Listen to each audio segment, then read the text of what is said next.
Everything is horrible right now. There's no point in trying because I always mess things up. I totally bombed that interview. How often do you find yourself saying things like this? Today we'll take a closer look at cognitive distortions. I'm Dr. Nishi Bhopal. I'm a physician specializing in integrative psychiatry and sleep medicine. Cognitive distortions are patterns of thought and assumptions that reinforce negative thoughts and emotions and can actually feed into anxiety, depression, stress, and even sleep issues. Doctors Aaron Beck and his student, Dr. David Burns, are both psychiatrists who identified 10 primary types of cognitive distortions.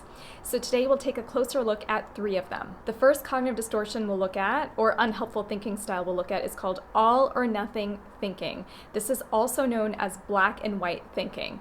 So this is looking at things in extremes. Things are either this or that, and there's no gray area in between. Here's an example of all or nothing thinking.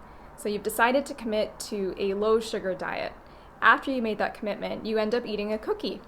Now you feel like a complete failure and totally dejected because you ate that cookie, so you decide, I might as well eat the entire box of cookies. You've given yourself no leeway in this situation. You're either taking an A+ or an F in nutrition. What to do, how to break out of this all or nothing pattern? 2 things. 1, recognize your strengths and celebrate the fact that you made the commitment to your health in the first place. And number 2, recognize that setbacks are actually a part of the process and are totally normal. The next cognitive distortion we'll look at is overgeneralization. This is seeing one negative event as a broad negative pattern and making overgeneralizations from a single incident. So a really good clue that you might be doing this is using the words always or never. Here's an example of overgeneralization. You go on a date and it seems to go well, but it doesn't pan out to a second date. Then you start having thoughts like, I'm never going to meet anyone. I'm always going to be alone. There's no point in dating. You start feeling more hopeless and more depressed after this one incident, and this leads you to stop trying altogether, making your prediction come true. Where might you be doing this one, overgeneralization, in your life? What to do if you notice yourself doing this? 2 things. 1, ask yourself, if someone else was looking at the situation, what conclusions might they come to? The second question to ask is, what are some other possible outcomes from this incident? The third cognitive distortion or unhelpful thinking style we'll look at is mental filter or mental filtering. This is honing in on the negative aspects of a situation and ignoring everything else. It's similar to overgeneralization and it comes to similar negative outcomes. However, it's slightly different because with overgeneralization, we're focusing in on a negative incident and making broad sweeping conclusions based on that.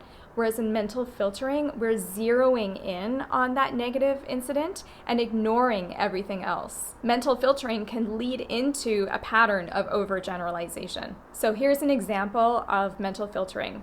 You give a presentation at work and you get great feedback, except from one person who was critical of your presentation.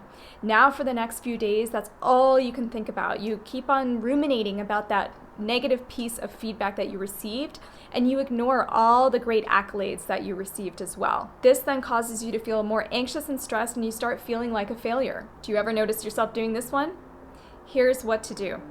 Ask yourself, is zeroing in on this negative aspect helping me or hurting me in the long run? So I started this video with 3 examples. Can you identify what cognitive distortions are evident in those examples? We all engage in these types of thinking patterns and cognitive distortions from time to time. If you're ready to break free from some of those, the first step is to notice your thought patterns. Just take stock of what you're thinking and if there are any patterns that you tend to be falling into. Would you like to work with me directly to create some real change? I offer video sessions for residents of California. You can find me on my website at IntraBalance.com. That's INTRABalance.com.